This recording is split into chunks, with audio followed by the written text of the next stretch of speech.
At exactly 5:30 in the morning, before the summer sun managed to break over the jagged, pine-covered ridge of the Rocky Mountains, the cool air of Cedar Ridge, Colorado, carried a stillness so profound it almost felt sacred. I ran along the quiet asphalt of Larkspur Lane in my faded gray t-shirt, worn-in running shorts and beat-up sneakers, feeling the rhythmic, familiar cadence of my own breathing echoing against the manicured suburban cul-de-sacs. To the few neighbors awake at that early hour, I was simply Ashley Parker, a 38-year-old single mother who had moved into the modest two-story house at the end of the street in early June, drove a dark charcoal Ford F-150 with a noticeable dent on the tailgate that I never bothered to fix, and kept almost entirely to myself. They saw a quiet woman who waved politely at the mail carrier, spent her weekends tending to a small vegetable garden in the backyard, and worked remotely for a military technology liaison office without ever bringing her past into casual driveway conversations. None of them knew that for nearly 18 years, the only men and women who addressed me by my rank called me Colonel, and they meant it with every single ounce of respect in their chests. Before taking a quiet advisory role at Army Futures Command, I had commanded elite soldiers within the 75th Ranger Regiment, led complex night operations across storm-ravaged combat zones, where the margin between life and death was measured in fractions of a second, and briefed high-ranking generals who never dared to interrupt when I spoke. But after nearly 2 decades of high-stakes tension, relentless noise, and the heavy burden of carrying other people's lives on my shoulders, I was not looking for authority, recognition, or applause in Cedar Ridge. I was searching for the one luxury that my long military career had denied me for almost 20 years. Absolute, unvarnished peace for myself and my 15-year-old son, Ethan. This small mountain town represented a fresh start, a sanctuary where the echoes of heavy combat boots on tarmac could finally give way to the gentle rustle of aspen leaves in the morning breeze. I loved the anonymity of it all, taking comfort in the fact that no one looked at me twice as I passed their porch lights, completely unaware of the battles that had forged the woman running past their manicured lawns. The quiet rustle of the trees and the crisp mountain air promised a sanctuary where my son and I could finally put down deep roots without fear. Directly across the street from my driveway stood a sprawling 3-car garage house that belonged to Richard Coleman, a 54-year-old real estate developer who had built half the commercial strip malls on the eastern side of the county and made sure the entire neighborhood lived under the shadow of his self-importance. Richard drove a pristine white Cadillac Escalade that he backed into his driveway every single evening with a slow, deliberate arrogance, letting the heavy V8 engine idle a beat too long, as if demanding that the whole block register his arrival. His 22-year-old son, Brandon, was back home after dropping out of his second semester of college, fully immersed in what he performatively referred to as his professional mixed martial arts career. Brandon had accumulated 12,000 followers on social media and a purple belt in Brazilian Jiu-Jitsu that he wore like a royal crown, though in all my morning runs, I had never once seen him spar with an opponent who actually possessed the skill to test his limits. His afternoon routine consisted of opening his garage door, blasting heavy hip-hop bass through surround sound speakers, and filming endless highlight reels of himself hitting heavy bags for his online audience. Brandon belonged to a very specific archetype of young men I had encountered dozens of times during my years in command. Boys raised on unearned wealth, sheltered from genuine hardship, and drowning in a performative sense of entitlement because no father figure in their lives had ever cared enough to teach them the vital difference between real strength and loud aggression. In another life, under strict military discipline, Brandon might have made a decent soldier because he possessed genuine physical athleticism, but he lacked humility entirely, and no one in his comfortable world seemed remotely interested in teaching it to him. Richard did not manage his family. or his neighborhood with genuine leadership. He curated them like assets in his corporate portfolio, treating quiet neighbors as insignificant background characters who existed merely to admire his financial success and nod obediently at his opinions. He offered firm handshakes and hollow jokes about the housing market, his eyes already drifting past whoever was speaking before they even finished their sentence, firmly convinced that his bank account exempted his family from the common courtesy that everyone else observed.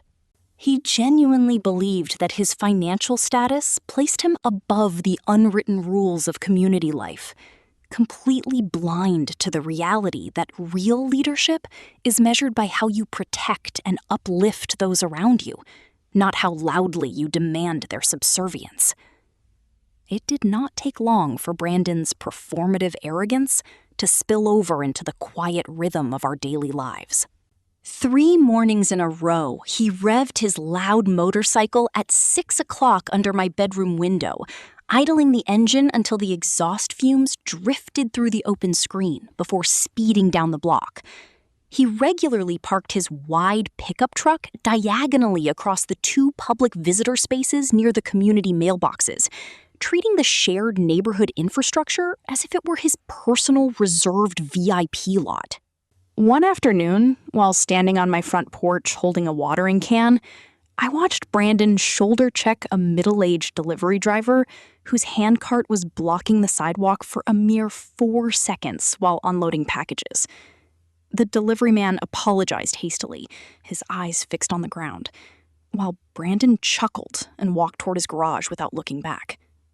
Nobody in Cedar Ridge said a word. That was the tragic hallmark of affluent suburban neighborhoods like ours.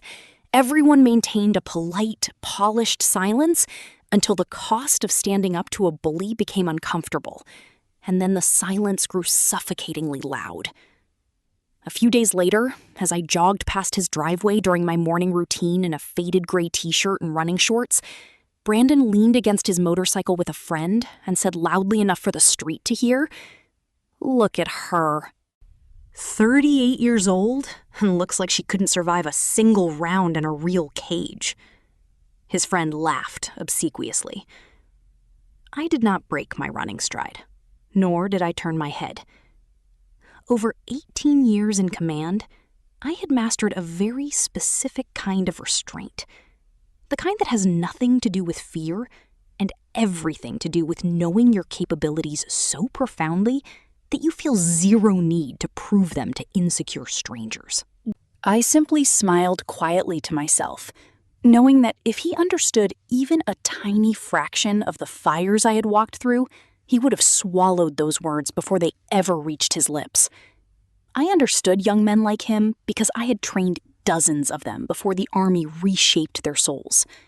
But Brandon was living in a fragile world without consequences, surrounded by digital mirrors that reflected only what his fragile ego wanted to see.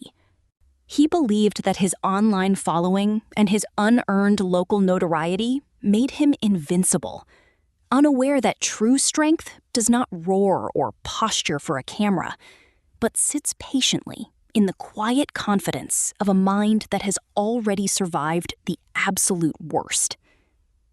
What I genuinely failed to anticipate during our first month in Cedar Ridge was how quickly Brandon's restless, entitled energy would shift away from the adults on the block and zero in on my son. Ethan was 15 that summer, a thoughtful, quiet boy whose gentle demeanor was shaped by growing up in a military household that moved every 3 years, learning early on not to get overly attached to a single school or street before the Army reassigned us. He spent his summer evenings riding his bicycle up and down the cul-de-sac, with his headphones resting around his neck, minding his own business, entirely unbothered by the world around him. Ethan did not know anything about military tactics, command presence, or hand-to-hand combat. His entire universe revolved around video games, a girl in his freshman geometry class, and saving up his lawn mowing allowance to buy a new skateboard. He was, in every meaningful way, still just a gentle teenager, trying to find his footing in a new state after leaving his old friends behind. One evening, from my kitchen window, I watched Brandon stand on his front lawn, watching Ethan ride past with a lazy, predatory smirk spreading across his face. Something deep inside my chest went ice cold and razor sharp. The exact visceral sensation I used to feel in the Tactical Operations Center seconds before an emergency deployment call went live. I tried to convince myself that I was being overly paranoid, that boys like Brandon eventually grew bored and moved on to easier targets. But my military instincts told me otherwise. In my line of work, underestimating a predator's trajectory was the fastest way to invite catastrophe, and I could feel a dark, heavy weather changing on our horizon. Parents understand a very specific kind of dread, one that does not announce itself loudly with sirens, but settles slowly into your bones like a cold fog before you can even give it a name. I felt that dread every single time Brandon's engine idle lingered near the edge of our driveway, sensing that the quiet life I had fought so hard to build for my son was about to be put to the test by a boy who had never been taught the boundaries of respect. I knew that a man who derives his self-esteem from intimidating those weaker than himself will inevitably push until he hits a wall, and I was quietly preparing myself to be that wall when the time inevitably came. By the second week of July, my uneasy intuition transformed into an unavoidable reality that hung over our cul-de-sac like a gathering summer thunderstorm. It began with subtle territorial displays. Whenever Ethan and a few neighborhood kids gathered at the end of the street to play basketball with a portable hoop, Brandon would drive his truck slowly through their game, revving his engine just enough to force the teenagers onto the curb before parking directly in the middle of the makeshift court to scroll through his phone. He did it once, twice, and by the fourth time, it was unmistakably clear that he was marking his territory, enforcing a silent rule that the street belonged exclusively to him. The situation reached its breaking point on a sweltering Thursday afternoon when I returned home from an exhausting 6-hour virtual budget review with Army Futures Command.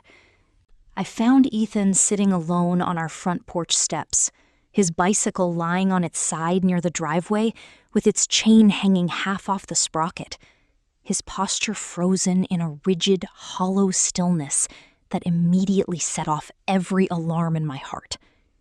He was not crying.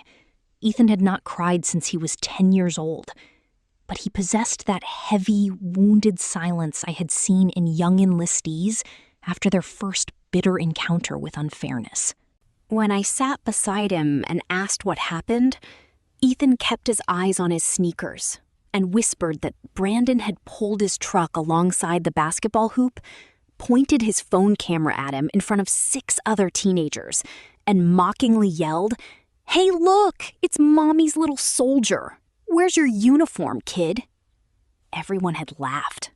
I felt a surge of ancient, protective heat bloom low in my stomach, an old fire I had kept buried for years. But I kept my voice completely level as I sat close enough that our shoulders touched. I put my hand on his shoulder and reminded him gently, "Ethan, listen to me.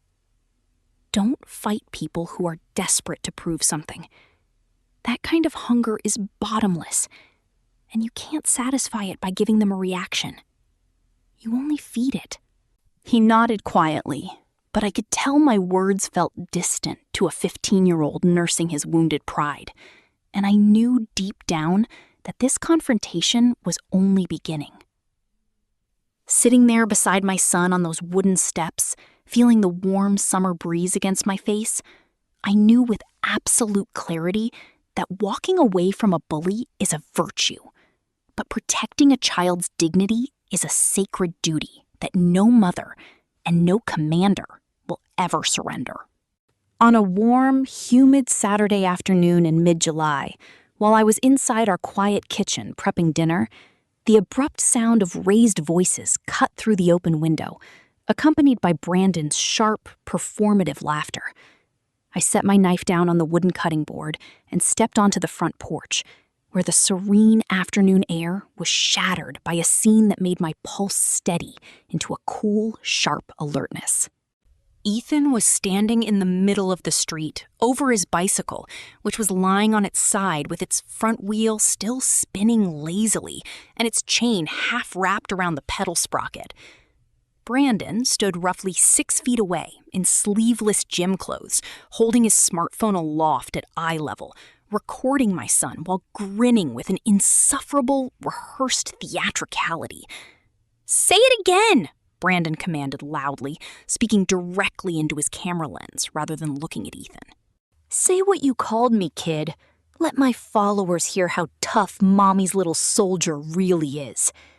Ethan's face was flushed a deep, furious crimson, his hands tightly clenched into fists at his sides in that helpless, agonizing way teenagers react when they are completely outmatched and know they are trapped in a public spectacle.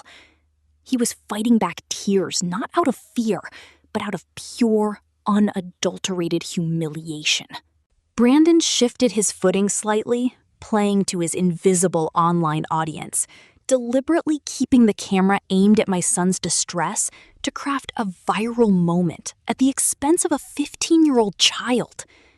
Seeing my son standing alone on that sun-baked asphalt, subjected to the cruelty of a grown man who derived his self-worth from belittling adolescence, stirred an old, dormant heat deep within my chest, a protective flame forged across 18 years of leadership. Yet, as I descended the porch steps, I did not run, yell, or display a single flicker of chaotic anger. Decades of military command in high-stress combat zones had taught me that aggressive posturing is the currency of the insecure, whereas true authority operates in silence and unwavering precision. I walked into that sunlit street not as a reactive bystander looking for a fight, but as a seasoned commander stepping into a fractured situation with absolute clarity. Every movement I made was calculated to ground the atmosphere, sending a wordless message to both my son and his tormentor that the playground theatrics were officially over. I could see the subtle strain in Brandon's posture, the way he leaned into his cruelty to mask his own profound lack of inner substance, and I refused to give his performance the chaotic fuel he so desperately desired. I walked across our manicured front lawn at the same measured, deliberate pace I used when approaching a volatile tactical situation that required calm de-escalation rather than explosive confrontation. In high-stakes command, you quickly learn that an aggressor feeds on emotional chaos. Giving them outrage confirms they have successfully rattled your composure. "Ethan, pick up your bicycle," I said, my voice low, steady, and stripped of all emotional noise. I did not raise my voice, nor did I need to. Decades of giving orders to elite ranger units had infused my tone with an unmistakable, quiet gravity that naturally commanded attention. Brandon lowered his phone camera just an inch, his lazy, entitled smirk wavering for a fraction of a second as his eyes met mine. "Or what, Colonel?" he scoffed, throwing his shoulders back and widening his stance in a classic athletic posture designed to project dominance. I did not answer his provocation immediately. Instead, I stood my ground and looked at him, really looked at him, with the detached, analytical gaze of a veteran commander conducting a threat assessment. I cataloged his posture, his forward-leaning weight, his restless eyes, and the hollow bravado masking a profound lack of real-world conditioning. Underneath my unblinking, calm gaze, something small and involuntary flickered across Brandon's face, a sudden, subtle flash of instinctual hesitation. I had seen that exact flicker in men twice his size, right before they realized they were standing in front of something they did not truly understand. For a brief, suspended moment, the air between us grew heavy with an unspoken tension, and I saw his fingers twitch against his phone casing as his ego battled a sudden, unfamiliar pulse of caution that urged him to back down. He had expected an outburst, a shouting match, or an emotional breakdown that he could edit into another digital trophy for his followers. But my silence disrupted his script entirely. In that quiet standoff, the illusion of his dominance began to evaporate under the weight of genuine discipline. He was a boy playing at war, standing in front of a woman who had survived the real thing. And deep within his instincts, he recognized the terrifying difference. The quiet authority of a true leader is not something you can fake for a camera. And Brandon was realizing that his performative cruelty had no power over someone who had faced real danger. True power never needs to shout or posture for validation. It simply stands immovable in the face of noise, completely unbothered by those who mistake quiet discipline for fear. Before the moment could settle, the loud, purring rumble of Richard Coleman's white Cadillac Escalade cut through the stillness as he pulled into his driveway, stepping out mid-phone call with the mild irritation of a wealthy executive interrupted during important business. He didn't ask what was happening, nor did he check to see if my 15-year-old son was unhurt. Instead, he took in the scene with a condescending chuckle, slipping his gold-trimmed phone into his blazer pocket, while glancing at me, standing on the warm pavement in my dirt-stained gardening clothes. "You military people," Richard said, his voice dripping with smooth, patronizing superiority as he stepped beside his son. "You always think your rank and your rigid rules matter outside the front gates of the base. This is Cedar Ridge, Ashley. We don't do drill instructor routines here." I looked at Richard's polished shoes, his immaculate suit, and his self-satisfied smile, feeling a profound sense of pity for the sheer depth of his ignorance. I could have told him what 18 years of service had actually taught me. I could have explained what it meant to hold the line when everything around you was collapsing into chaos, or how many honorable young men and women I had watched grow into true leaders, while his son was busy chasing superficial applause on social media. Instead, I chose absolute silence, recognizing that arguing with an arrogant man is like pouring water into a shattered vase. I walked over to Ethan's bicycle, lifted it upright with one smooth motion, and guided my son toward our open garage. Richard scoffed behind us, assuming my silence was a sign of submission, completely unaware that a veteran commander's silence is rarely a retreat. It is simply the quiet before the containment wall is built. They mistook my composure for helplessness, believing that because I refused to roll down into the mud and trade insults on the asphalt, they had somehow won a tactical victory. In their narrow worldview, power was measured by who held the microphone and who shouted the loudest. But I knew that true strength is quiet, patient, and entirely self-contained. Let them celebrate their hollow triumph. Every arrogant step they took was merely bringing them closer to the edge of their own undoing, completely oblivious to the legal and ethical boundaries they were overstepping. A man who relies on money and influence to mask his flaws will inevitably stumble when confronted by unwavering integrity. And Richard was unknowingly setting the stage for his own public downfall.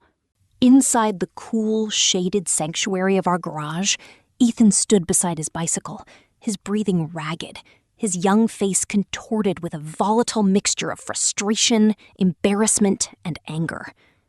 "Why didn't you say something to them, Mom?" he asked, his voice cracking on the edge of a teenager's heartbreak. "Why did you just let them talk to us like that? You could have put him in his place." I set the bicycle gently against the wall, turned to face my son, and sat down on the wooden workbench so that I was looking directly into his eyes at eye level. I reached out, placing my hands firmly on his shoulders to anchor his trembling energy. "Ethan, look at me," I said gently, my tone filling with maternal warmth and unshakable clarity. I didn't answer them because Brandon was desperate for a reaction, and I refuse to hand people what they want just because they shout loud enough to demand it. Fighting someone who is burning with a desperate need to prove themselves is a trap. You cannot satisfy a bottomless hunger for attention by feeding it your anger. You only destroy your own peace. Ethan lowered his head, his chest heaving as he absorbed my words. "It felt like we surrendered," he whispered softly. I lifted his chin so his eyes met mine. "Surrender is when you let their cruelty change who you are, Ethan. Restraint is knowing you possess the power to destroy them, but choosing peace because your dignity doesn't need their permission to exist." Walking away wasn't weakness today. It was absolute mastery over ourselves. For the first time that afternoon, the tension melted from his shoulders, replaced by a quiet, dawning understanding that true strength isn't proven in a shouting match. I wanted him to understand that a man's character is forged not in the moments when he gives in to his rage, but in the quiet instances where he masters it for a higher purpose. He was learning a lesson that most adults spend an entire lifetime trying to grasp, that holding your ground does not require making a scene, and that the quietest person in the room often holds the greatest power. I held his hands in mine, making sure he felt the grounding presence of a mother who would always stand between him and the storms of the world. That afternoon, in the quiet garage, my son didn't just learn how to deal with a neighborhood bully. He learned how to navigate a world full of insecure people without ever sacrificing his own soul or self-respect. Late that night, long after Ethan had fallen into a deep, peaceful sleep in his bedroom upstairs, I stood alone on our back porch, looking out at the darkened silhouettes of the Rocky Mountains beneath a canopy of cold, brilliant stars. The night air was crisp, carrying the faint, clean scent of pine. But underneath my outward composure, an ancient, familiar current was quietly stirring. It was the same icy, hyper-focused stillness I used to feel on the eve of a major tactical deployment. The quiet realization that while the surface was serene, a decisive strategy was already moving beneath the water. I thought about Richard's patronizing chuckle and Brandon's cruel smirk, understanding with absolute clarity that young men like Brandon do not stop their predatory behavior simply because you walk away. They mistake patience for fear, and they continue to push until the world shows them, undeniably and publicly, that walking away was never a sign of weakness. I was not seeking revenge. Revenge is an emotional reaction born of insecurity, and I had nothing to prove to the Colemans. But as a mother and a commander who had spent 2 decades protecting those entrusted to her care, I knew that a firm, unbreakable boundary needed to be established to protect my son's sanctuary. I went inside, opened my laptop at the kitchen table, and created a secure digital folder labeled Cedar Ridge Incidents. I began systematically documenting every timestamp, every threat, and every detail of their interference, knowing that when a person builds their entire life on a foundation of arrogant entitlement, you never need to attack them. You simply document their actions and let the weight of their own choices bring the structure down. I sat there in the quiet glow of the laptop screen until the early hours of the morning, mapping out our containment strategy with the disciplined precision of a veteran officer who leaves nothing to chance. I was not going to let these men disrupt the sanctuary I had worked so hard to build for my child. They wanted a war, but they had no idea that they were challenging someone who specialized in ending them, using truth, law, and undeniable evidence as her weapons. The darkness outside was vast and cold, but inside my heart, a steady, quiet light burned brightly. The unshakable certainty that justice, truth, and genuine dignity will always prevail over unearned privilege and loud arrogance.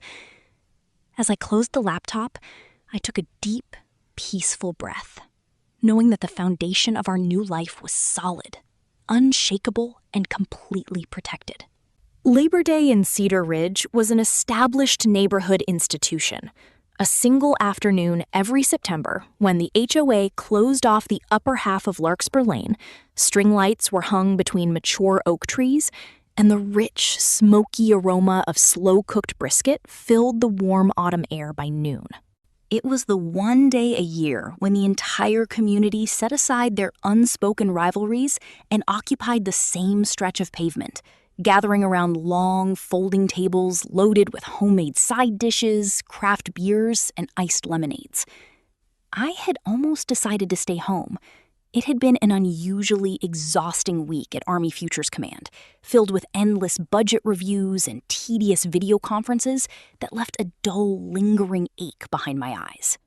But 15-year-old Ethan had looked at me with quiet anticipation that morning, wanting nothing more than a normal afternoon with local kids doing normal neighborhood things.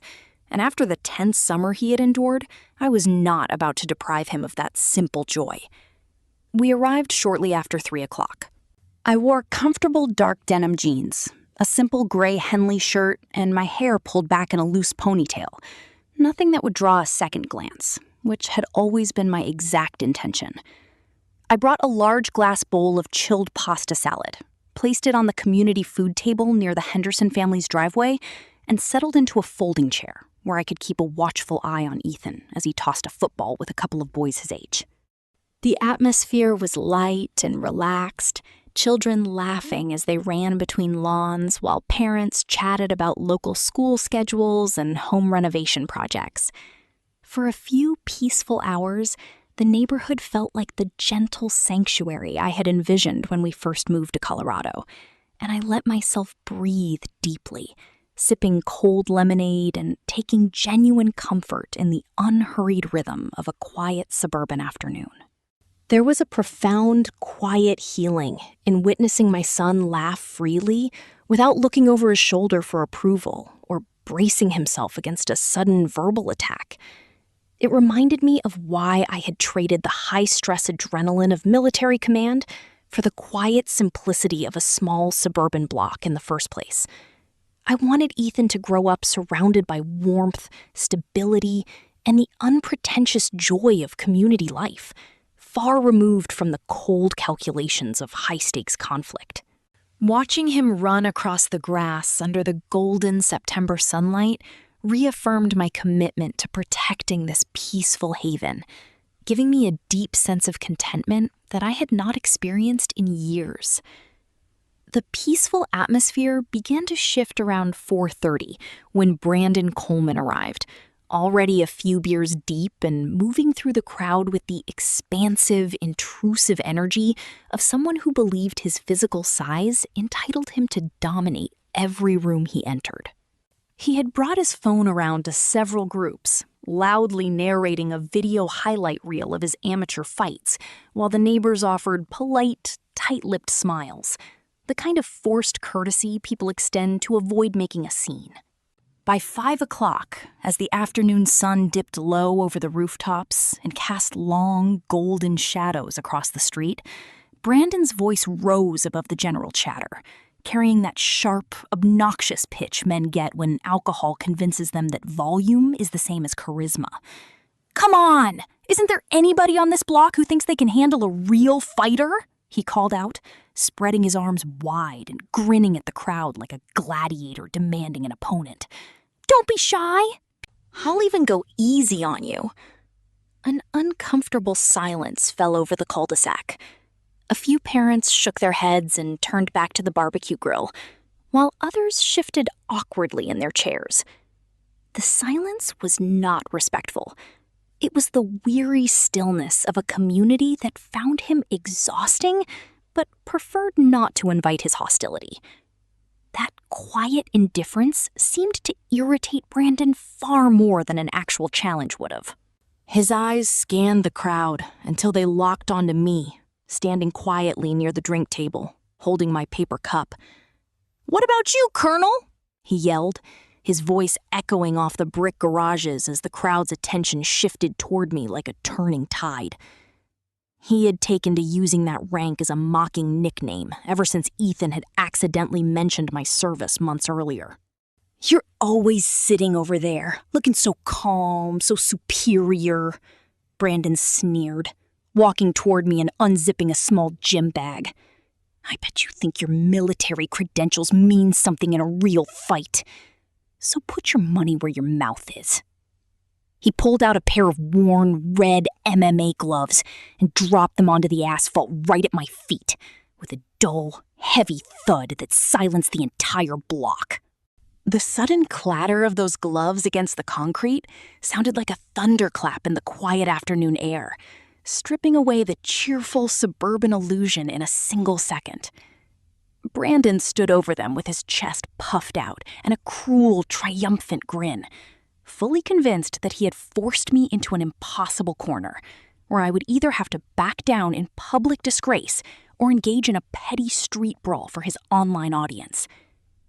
I did not flinch, nor did I lower my eyes from his.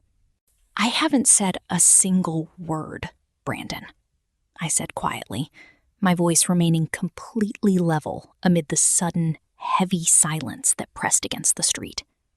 "Exactly," he shot back, playing to the gathering crowd, feeding off the sudden surge of attention as several teenagers pulled out their phones to record.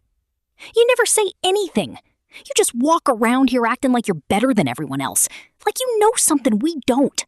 So prove it, Colonel." Or is that tough guy act just for civilians who don't know any better? Across the lawn, I saw Ethan freeze, the football slipping from his hands as his eyes widened in sudden, protective fear. Standing near the grill, Richard Coleman drifted closer, with his gold-trimmed phone already raised, a smirk of condescending anticipation on his face, eagerly preparing to document his son's victory. Then, Brandon made his fatal tactical error. Feeling emboldened by the silent crowd, he took a step toward Ethan, shoving my 15-year-old son backward with enough force to send him stumbling onto the grass, scoffing, "Maybe I should teach your kid some discipline instead." In that single frozen second, the situation ceased to be an obnoxious neighborhood provocation and became a direct physical threat to my child. Under Colorado law and standard self-defense doctrine, an aggressive, intoxicated male initiating physical contact against a minor and brandishing combat gear creates an immediate, lawful necessity for protective intervention. I did not lose my temper. Years of commanding ranger units in high-stakes environments had trained my brain to operate with absolute, icy clarity under pressure. I calmly unclasped my wristwatch, handed it to Mrs. Henderson standing nearby, and walked over to Ethan. "Stand behind the fence, Ethan," I told him in a quiet, unshakable tone that admitted no argument. "Whatever happens, stay right there." I stepped out of my sandals onto the warm asphalt in bare feet, consciously deciding that I would not put on the gloves, nor would I throw a single punch. A counterpunch would validate his fight. A total, bloodless restraint would end his delusion forever. My decision to refrain from throwing punches was not born of hesitancy or fear, but of a deeply ingrained tactical discipline that prioritized total control over destructive force. I wanted to resolve the threat with absolute precision, protecting my son without lowering myself to the level of mindless, chaotic brawling. Sitting in the quiet aftermath of my choice, I felt an unshakable inner peace, knowing that standing up for my child with measured restraint was the ultimate victory over unchecked ego. Brandon rolled his shoulders, bounced on the balls of his feet, and slid his hands into his gloves, grinning like a man who believed the outcome was already decided. "Whenever you're ready, Colonel," he sneered. He lunged forward instantly, relying on the aggressive, closing distance style typical of amateur cage fighters who use sheer momentum rather than refined technique. He threw a wide, looping right hook aimed at my head, a showy, telegraphed strike designed for a social media highlight reel rather than an opponent trained in real combat. I did not retreat. I pivoted slightly on my left heel, slipping inside the trajectory of his fist by a fraction of an inch, allowing his own forward momentum to carry him off balance. Before he could reset his stance, I caught his extended arm in a fluid, precise arm drag, using his weight against him as I stepped deep behind his lead leg. I wrapped my arms around his waist in a tight rear body lock, stripping away his leverage and shutting down his ability to generate strike power. Brandon gasped, trying to muscle out of the hold using his gym-built strength. But raw power without structure drains itself rapidly. I felt his shoulders strain as his technique collapsed under pressure. With a simple, effortless foot sweep, I took his base out from under him and brought him heavily to the pavement. The crowd let out a collective gasp. Brandon scrambled frantically to his feet, his face flushed red with sudden, desperate embarrassment. He lunged at me a second time, throwing a rapid combination with genuine, dangerous intent. The air moved past my ear as his knuckle grazed my hair, but my mind remained entirely cold and calm, the exact stillness of a veteran soldier executing a practiced breach. I slipped beneath his guard, took his back in a seamless rear clinch, and tripped his remaining support. He hit the asphalt hard, the wind audibly bursting from his lungs. Before he could turn, I settled my weight across his back, isolating his right arm in a secure shoulder lock, while controlling his neck with a firm, non-lethal positional choke. I applied just enough pressure to make further movement impossible without risking joint dislocation, never striking him a single time. Within seconds, Brandon realized he was entirely helpless, trapped in a position he had zero technical ability to escape. He tapped my forearm twice, in rapid, desperate panic. The entire exchange had taken exactly 75 seconds. In those final seconds of struggle, the illusion of his physical superiority evaporated completely, leaving behind only the raw, unpolished reality of a young man who had mistaken volume for actual capability. The moment his fingers tapped my arm, I released him instantly. I did not hold the lock for an extra second to make a point, nor did I display a single trace of triumph or anger. I stood up smoothly, dusted the fine asphalt grit from my palms, and looked down at Brandon as he pushed himself up onto his knees, chest heaving, his face pale and completely stripped of his former bravado.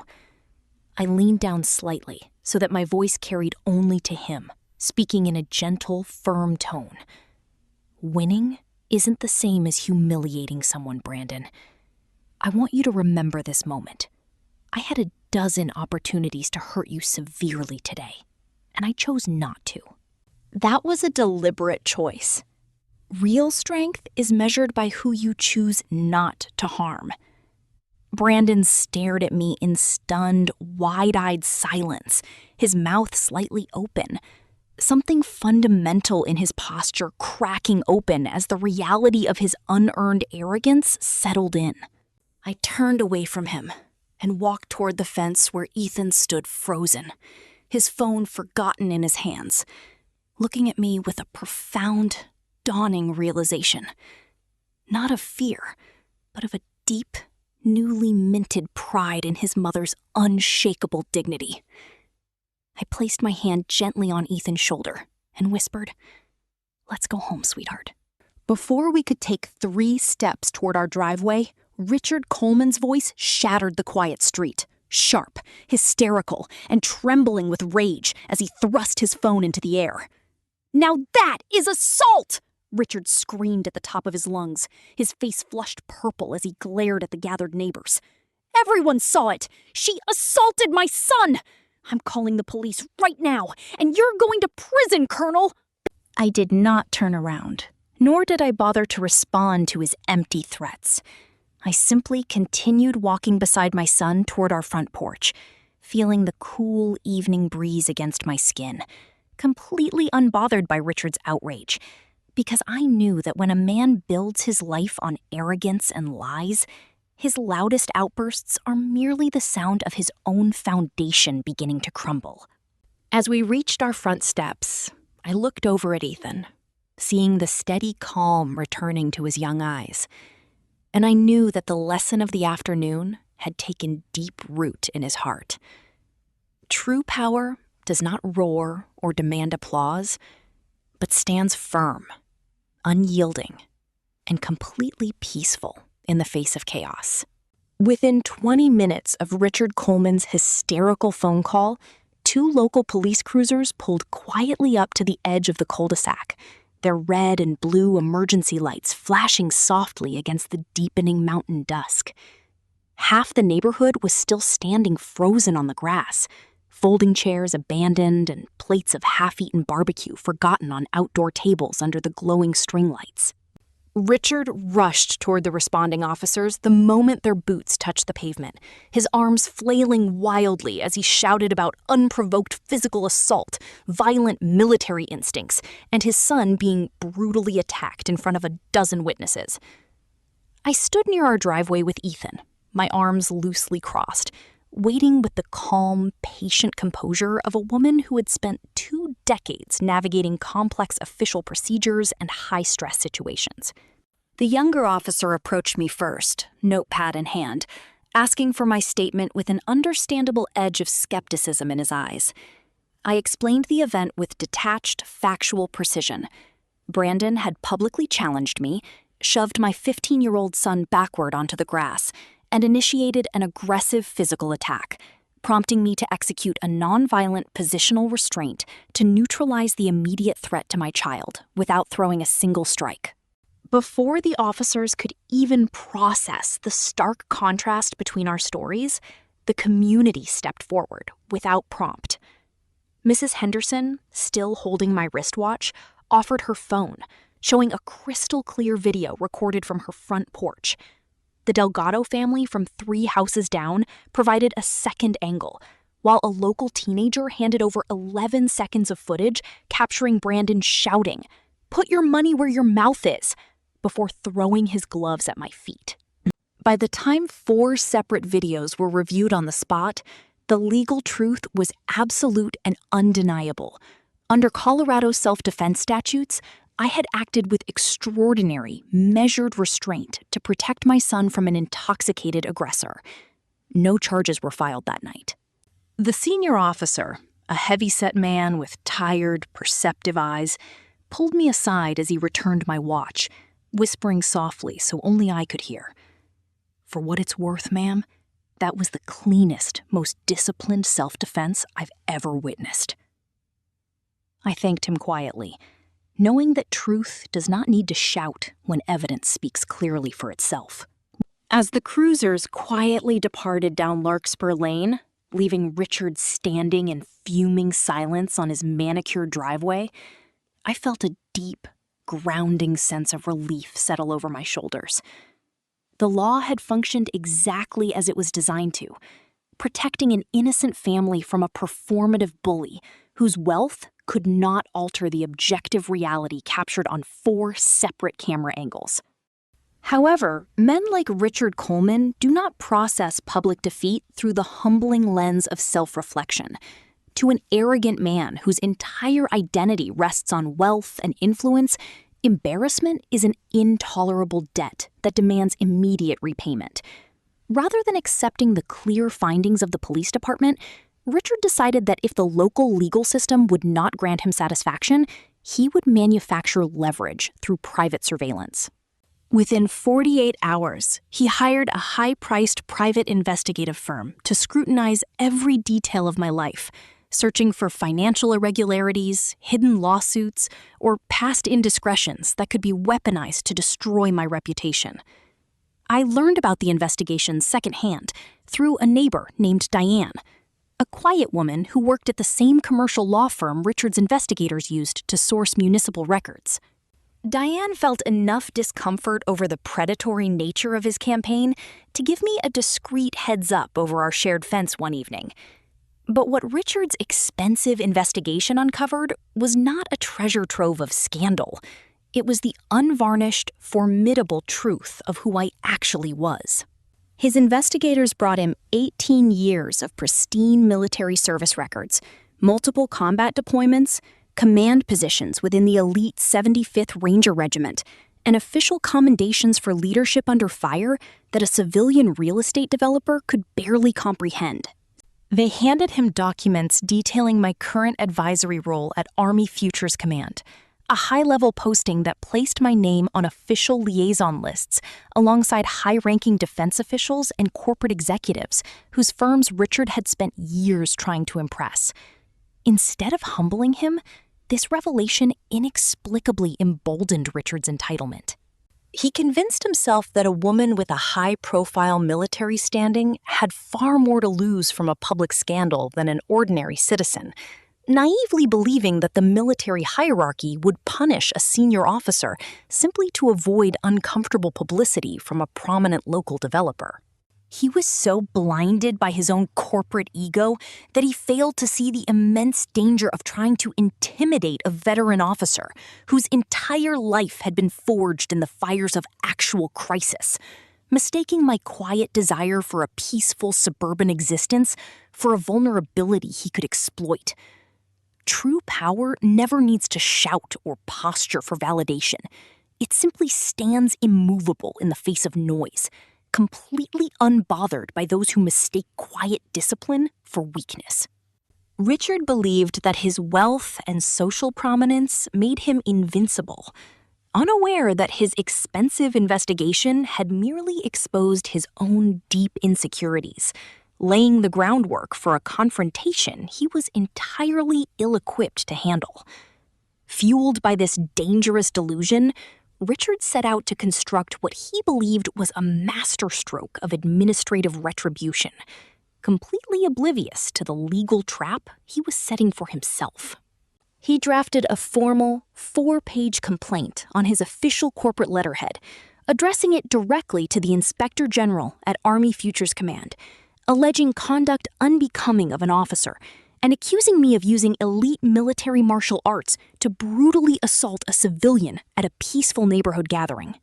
But to ensure his complaint carried maximum weight, Richard wanted to prove that he was not merely a disgruntled neighbor, but a prominent, ethically impeccable corporate leader whose business contributed to the broader regional economy. In a catastrophic display of arrogant vanity, he attached his company's full capability statement, a comprehensive corporate portfolio detailing his firm's ongoing bids for public infrastructure subcontracts, complete with executive bios, financial disclosures, and minority contractor compliance certificates. Richard proudly dropped the certified package into the mail, firmly believing that the mere threat of official military scrutiny would force me to come to his doorstep apologizing, begging for mercy, and agreeing to whatever public retraction he demanded. He even casually bragged about the letter to a neighbor near the community mailboxes, hoping the rumor would reach me and shatter my composure. He wanted to see me sweat. He craved some visible sign that his wealth still held power over my life, desperately clinging to the illusion of control he had felt slipping away ever since his son tapped out on the asphalt. What Richard fundamentally failed to understand was that a veteran officer who has faced real fire does not panic at the rattle of paper. He thought he was launching a precision strike against my career, entirely unaware that by submitting his corporate disclosures to a federal military entity, he had personally handed the government the key to his own undoing. His arrogance had completely blinded him to the basic rules of federal oversight, turning his attempt at petty revenge into a self-inflicted disaster of unprecedented proportions, as the very documents meant to showcase his prestige were about to invite the relentless scrutiny of federal investigators. A man who relies on money and influence to mask his flaws will inevitably stumble when confronted by unwavering integrity. And Richard was unknowingly setting the stage for his own public downfall. He sat back in his lavish office, feeling a hollow sense of triumph, completely oblivious to the fact that his arrogant gamble would soon bring the full, impartial weight of federal scrutiny directly down upon his doorstep. That evening, as the autumn wind rustled the golden leaves outside our kitchen window, Ethan sat across from me at the dinner table, pushing his pasta around his plate with an anxious, hesitant look in his eyes. He had heard the neighborhood rumors about Richard's formal complaint, and the thought of his mother facing an official military investigation filled his young heart with a heavy, protective dread. "Mom, are you worried about what his dad sent to your bosses?" Ethan asked softly, his voice trembling slightly under the weight of his concern. "What if they don't listen to the videos? What if he uses his money to make things look bad for you?" I set my fork down, looked directly into my son's eyes, and offered him a warm, reassuring smile that instantly anchored his anxious energy. "Ethan, listen to me carefully," I said gently, my voice steady as bedrock. "Worry is a wasted emotion, reserved for situations you don't understand.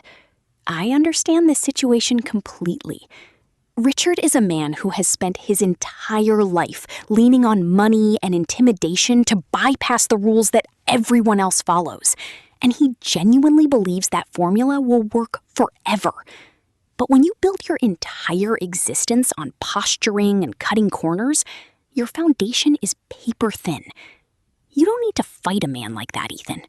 You simply stand firm, tell the absolute truth, and let his own weight bring him down." Ethan studied my face for a long moment, seeing no fear, no anger, and no hesitation in my eyes. Only the unshakable peace of a mother who knew her ground was solid. The tension visibly melted from his shoulders as he took a deep breath, trusting my quiet strength. He was learning that true security does not come from having the loudest voice in the room, but from walking with an unyielding integrity that no amount of money or false accusations can ever tarnish. As we cleared the dinner dishes together in the warm light of the kitchen, I watched a new sense of mature confidence settle over my son, knowing that he was absorbing a life lesson far more valuable than anything taught in a classroom. Sitting at our sturdy wooden table, feeling the gentle warmth of our home around us, I knew that this trial was shaping Ethan into a young man of remarkable depth and resilience. He was discovering that peace is not something you beg for from bullies, but a fortress you build within yourself through truth, courage, and an immovable faith in doing what is right. When Richard's formal complaint arrived at the headquarters of Army Futures Command the following Tuesday morning, it did not cause the chaotic panic he had envisioned. Instead, it was processed through the quiet, meticulous machinery of official military protocol. Under federal regulations, any formal complaint submitted by a private citizen against a serving officer requires a standard, independent preliminary review by the Inspector General's office to ensure institutional integrity and clear the officer's record of frivolous allegations. A routine inquiry was opened, and within 48 hours, the review board received the complete, unedited video footage collected by the police department, along with the official police report commending my disciplined self-defense. The military review board closed the inquiry into my conduct almost as quickly as it had opened, drafting a formal memorandum for my personnel file that officially commended my exceptional composure and restraint under public provocation. However, official military inquiries possess a unique administrative momentum. Once a formal file is opened involving federal military oversight, standard compliance procedures require the auditing staff to perform a routine background check on the complaining party and any corporate entities submitted in the record. When the compliance auditors opened the company capability statement that Richard had so proudly attached to his letter, Their automated systems flagged several startling discrepancies between his certified corporate claims and federal contracting databases. What began as Richard's malicious attempt to ruin a quiet neighbor's career instantly transformed into an official federal audit into his business practices. The very document he had submitted to demonstrate his corporate prestige contained the seeds of his own destruction, setting off a chain reaction that no amount of money, arrogance, or legal maneuvering could ever stop. Justice was not delivered through anger or retaliation, but through the quiet, unyielding operation of truth, proving that those who dig pits for others inevitably fall into them themselves. As the compliance auditors began digging deeper into his company's records, the illusion of Richard's unshakable empire began to crumble from within, proving that no amount of wealth can protect a foundation built on deceit. Sitting at my desk in Cedar Ridge, looking out at the golden sunlight filtering through the pine trees, I took a long, peaceful breath. I felt no hatred toward Richard, only a quiet, grounded certainty that justice, truth, and genuine dignity will always prevail over unearned privilege, and that our home remained a sanctuary, completely protected from the storm. By early October, the subtle shift in the air of Cedar Ridge felt less like the changing of mountain seasons and more like the quiet, methodical unraveling of an elaborate illusion. The routine compliance audit triggered by Richard Coleman's own capability statement had quickly escalated, migrating from the Inspector General's desk to the specialized fraud divisions of the federal government. When investigators from the Defense Contract Audit Agency began cross-referencing Richard's corporate bid documentation against federal registries, they discovered a widespread pattern of systemic deception that spanned nearly a decade. Richard's firm had repeatedly falsified contractor certifications, claiming specialized minority-owned and service-disabled veteran-owned subcontractor status through a web of hollow shell companies created for the sole purpose of bypassing municipal regulations. Worse still, forensic accountants tracing his corporate ledgers unearthed a series of disguised payments funneled through intermediary consulting accounts directly into the personal bank details of a senior county zoning official. I did not orchestrate a single aspect of this investigation, nor did I feel any surge of petty triumph as the news began to trickle through the neighborhood. I had made no phone calls, dropped no hints to military colleagues, and pulled no administrative strings. In my 18 years of command, I had never once weaponized my rank or position to settle a personal grievance, and I was certainly not about to start over a suburban dispute with an arrogant neighbor. What was happening to Richard Coleman was simply the natural, unyielding law of gravity taking effect. He had constructed a multi-million-dollar real estate empire upon a foundation of fraud, arrogance, and moral shortcuts, completely convinced that his wealth made him immune to the rules that governed ordinary citizens. His fatal error was not attacking me. His fatal error was inviting official federal scrutiny into his private affairs at the exact moment his fraudulent structure was weakest. Truth possesses a quiet, patient weight that does not require human vengeance to execute justice. It simply waits for the arrogant to stumble into their own traps. As federal subpoenas began arriving at his corporate headquarters, freezing his development assets and halting tens of millions of dollars in active municipal projects, the neighborhood watched in silent awe as the illusion of his unshakable power evaporated into thin air. Neighbors who had spent months enduring Richard's overbearing presence began to speak in hushed, reflective tones, realizing that genuine authority is never built on noise or intimidation, but on steadfast integrity. The financial and legal fallout hit Richard's development firm with the devastating speed of an avalanche, collapsing his life's work in a matter of weeks. The moment news broke that the FBI and the Internal Revenue Service had opened formal criminal inquiries into his shell company network and municipal bribery schemes, His primary financial lenders panicked, immediately freezing his active credit lines and demanding full repayment on outstanding commercial loans. Major municipal infrastructure contracts were suspended indefinitely, leaving vast construction sites across the county silent and abandoned under the crisp autumn sky. Within 3 weeks of sending his malicious letter intended to ruin my career, Richard found himself entangled in 3 simultaneous federal investigations, facing potential criminal indictments, massive civil penalties, and the immediate foreclosure of his commercial holdings. The local news channels picked up the story, featuring nighttime footage of federal agents carrying boxes of corporate files out of his downtown office building, the very building he had proudly pointed out to neighbors during block parties.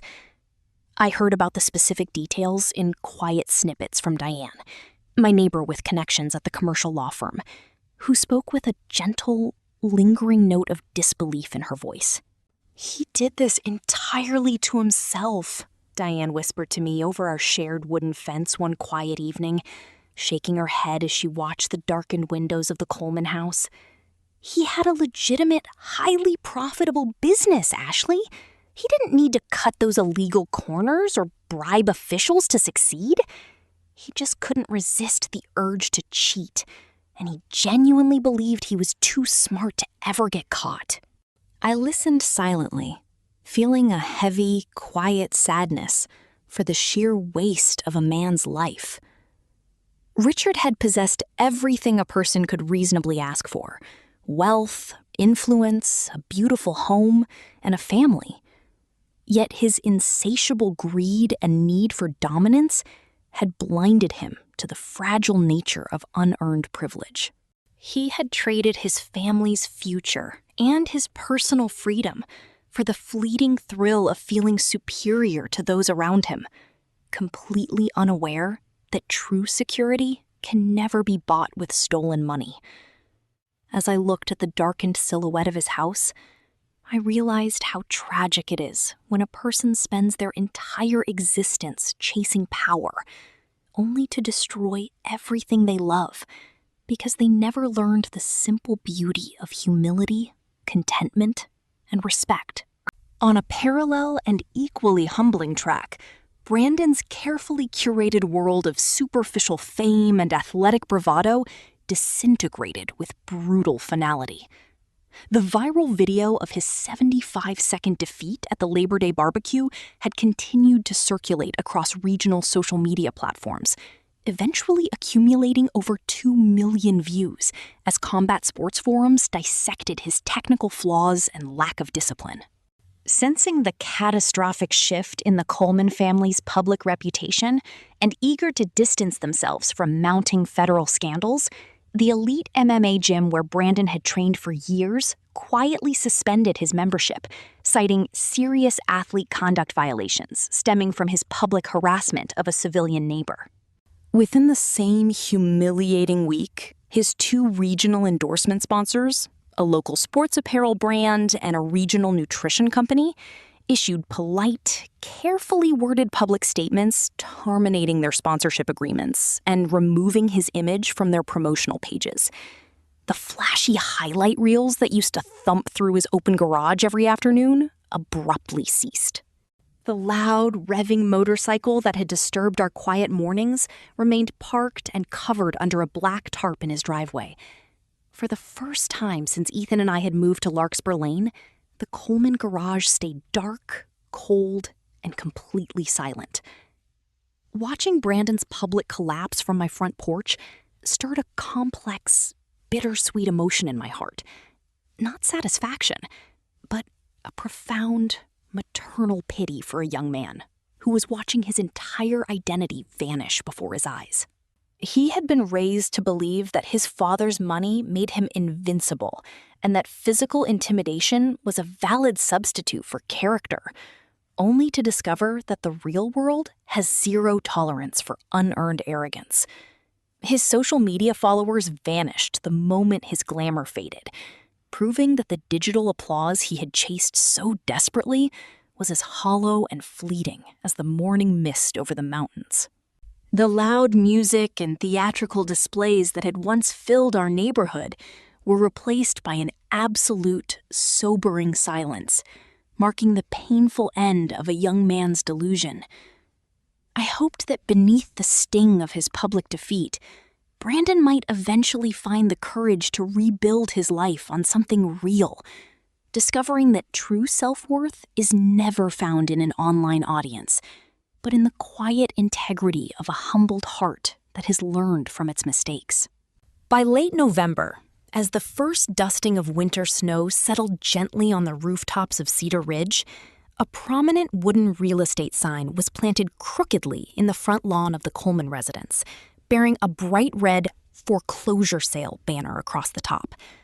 The bank had officially repossessed the sprawling 3-car garage house after Richard's frozen assets and staggering legal defense fees drained whatever liquid cash reserves his family had left. Watching a family lose their home is never a sight that brings joy to a human heart. Regardless of how cruelly they had acted, the sight of their downfall carried a heavy, quiet solemnity that hung over the entire street. Moving trucks backed into the driveway on a cold, overcast Tuesday morning. The very driveway where Brandon had once revved his motorcycle and Richard had parked his white Escalade with deliberate arrogance. By 4 o'clock that afternoon, the house stood entirely empty, its bare windows reflecting the gray winter sky, and the street returned to a profound, uninterrupted silence. There were no neighborhood celebrations, no gossiping clusters of neighbors gathered around the mailboxes, and no bitter comments exchanged over fences. The community simply observed the departure with a collective, quiet exhale, like a neighborhood finally allowed to settle back into its natural state of peace after a long, exhausting storm. Most people in Cedar Ridge had simply grown weary of the constant noise, tension, and hostility that the Coleman family brought into every shared space, and their absence felt less like a personal victory and more like the quiet restoration of harmony. The block felt lighter, cleaner, and more welcoming, as if the dark clouds that had hovered over Larkspur Lane for months had finally parted to reveal the steady, unshakable ground beneath. Standing by my kitchen window with a warm cup of coffee in hand, watching the snow fall softly upon their empty driveway, I felt an overwhelming sense of stillness settle deep within my soul. The storm had passed, leaving behind a profound, healing quiet that allowed our neighborhood to finally breathe, thrive, and heal together in mutual peace and dignity. One evening in early December, as Ethan and I sat at the kitchen table studying the local news coverage of the ongoing federal fraud indictments against Richard Coleman, my son looked up from his tablet with a thoughtful, serious expression in his young eyes. "Mom?" Ethan asked softly, his voice echoing in the warm, quiet kitchen. "Do you feel bad for them? After everything they tried to do to us, do you feel sorry that they lost their house?" I set my teacup down on the wooden table, looked deeply into my son's eyes, and gave his question the honest, considered answer it deserved. I feel deeply sorry for anyone who has to watch their family and their life fall apart, Ethan, I told him gently, placing my hand over his. It is a painful, devastating thing to witness, even when the person falling built the entire trap with their own hands. But I do not feel responsible for their collapse, sweetheart, and neither should you. We didn't destroy their family, and we didn't summon the government to their door. All we did was stop carrying their cruelty, stand firm in our own truth, and allow the weight of their choices to follow its natural gravity. Ethan nodded slowly, absorbing my words with a mature, dawning understanding that brightened his eyes. He was learning the most vital lesson I could ever pass down to him as a mother and a veteran commander, that you never need to lower yourself to fight a cruel person, nor do you need to seek revenge against those who try to harm you. Life has an unyielding, perfect way of balancing its own accounts, and those who build their existence on arrogance and deceit will always, eventually, be crushed by the weight of the very walls they erected to intimidate others. Sitting there together in our quiet, warm home, surrounded by the peaceful darkness of the Colorado mountains, I knew that my son was entering young adulthood with a heart rooted in genuine strength, unshakable integrity, and deep compassion. As we closed our laptops and turned off the kitchen lights, stepping into the gentle warmth of our home, I felt a deep, unshakable peace wash over me. We had survived the storm, not by matching our enemy's rage, but by holding fast to the quiet dignity that no bully can ever steal from those who choose to walk in truth and grace. On a crisp, sunlit Saturday morning in mid-April, just as the early spring thaw was turning the snowbanks along Larkspur Lane into clear, trickling streams, an unfamiliar, quiet knock echoed through our front door at 7 o'clock. I was in the kitchen pouring fresh coffee, enjoying the peaceful early hours before Ethan woke up, when the gentle, hesitant tap sounded against the wood. In my 18 years of military service, a sudden knock at an unexpected hour used to trigger an immediate, adrenaline-fueled tactical posture. But months of quiet suburban living had softened those ancient defense mechanisms into a steady, composed curiosity. I walked down the hallway, opened the front door, and froze for a brief, suspended second. Standing on our porch was Brandon Coleman. He stood alone on the welcome mat, devoid of his usual entourage, his phone, or his loud gym attire, wearing a faded navy blue hooded sweatshirt and worn denim jeans. He held his hands loosely in his pockets, his shoulders rounded inward in a posture that was completely stripped of his former athletic swagger. What struck me most was his face. The restless, predatory arrogance that had defined his expressions all through the previous summer had entirely evaporated, replaced by a raw, hollow fatigue that made him look younger, more fragile, and deeply humbled. He looked like a young man who had spent months wandering through the dark ruins of his own making, finally coming to terms with the reality of what his life had become. He did not step forward, nor did he attempt to make aggressive eye contact. He simply stood there in the cool morning air, waiting quietly for me to acknowledge his presence, looking less like a combatant and more like a lost boy searching for a way to make amends. "Good morning, Colonel Parker," Brandon said softly, his voice raspy and devoid of the theatrical volume that used to reverberate across our cul-de-sac. "I'm sorry to bother you so early. I just wanted a few minutes, if you're willing to listen." I studied his face for a long, quiet moment, evaluating the emotional weight behind his words with the sharp, intuitive clarity of a veteran commander. There was no hidden camera in his hand, no defensive anger in his eyes, and no performative posture designed for an audience. There was only a profound, heavy sincerity that can only be forged through genuine hardship. I stepped aside, leaving the screen door open just enough to bridge the distance between us, and nodded gently for him to continue. Brandon took a deep, trembling breath, keeping his eyes fixed on his sneakers, before forcing himself to look up and meet my gaze. "I'm leaving Colorado tomorrow," he admitted softly, his voice catching slightly in his throat. "I took a job working maintenance at a wind farm up in Wyoming. Just trying to start over somewhere where nobody knows my name or my past. But before I left, I knew I couldn't leave Cedar Ridge without coming to your door. I wanted to apologize to you and to Ethan for everything I did last summer.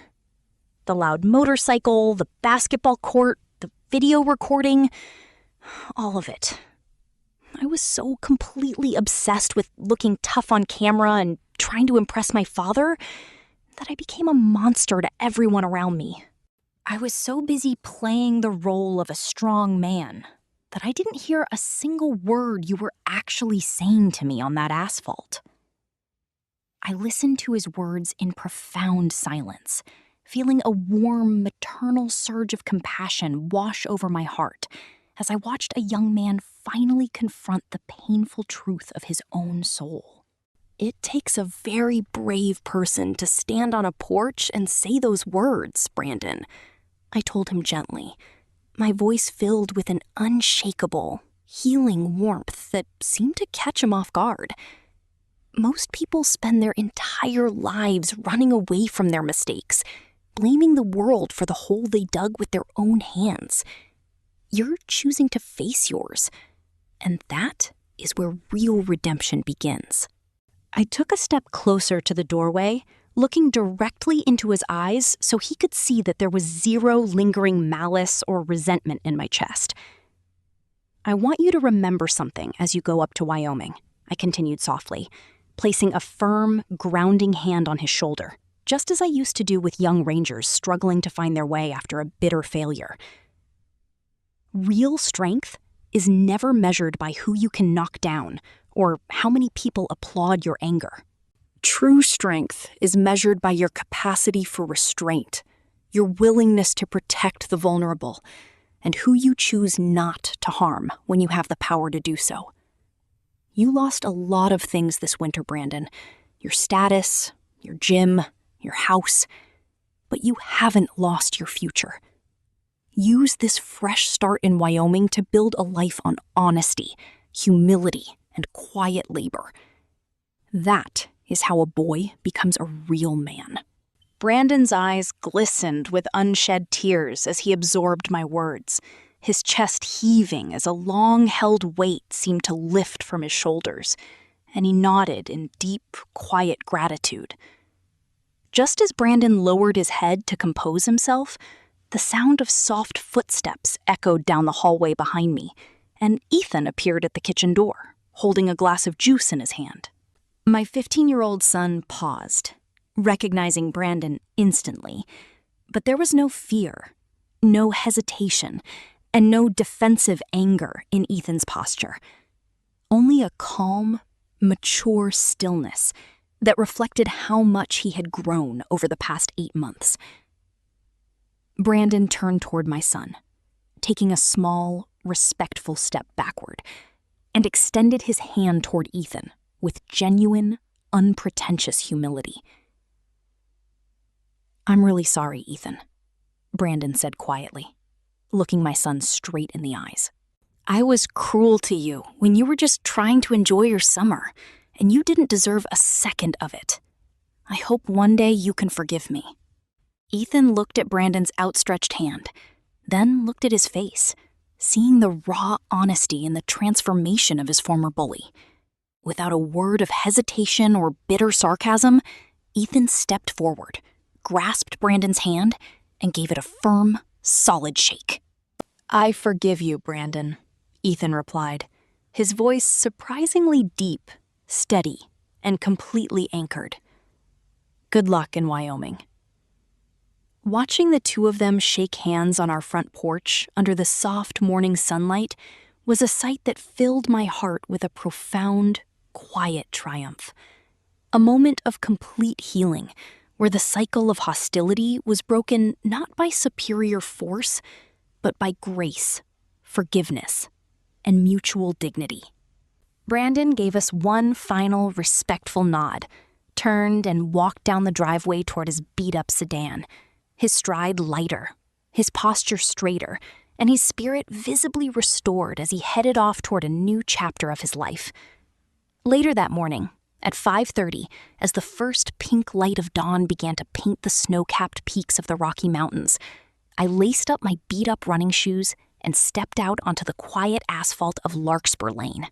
The cool, crisp mountain air filled my lungs with a clean, renewing energy as my sneakers struck the pavement in that familiar, rhythmic cadence that had anchored my life for nearly 20 years.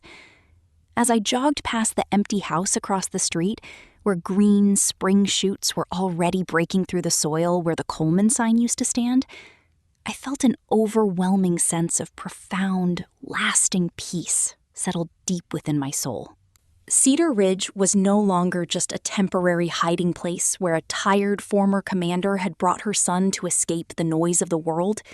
It had become our true home, a sanctuary forged through patience, truth, and unwavering integrity.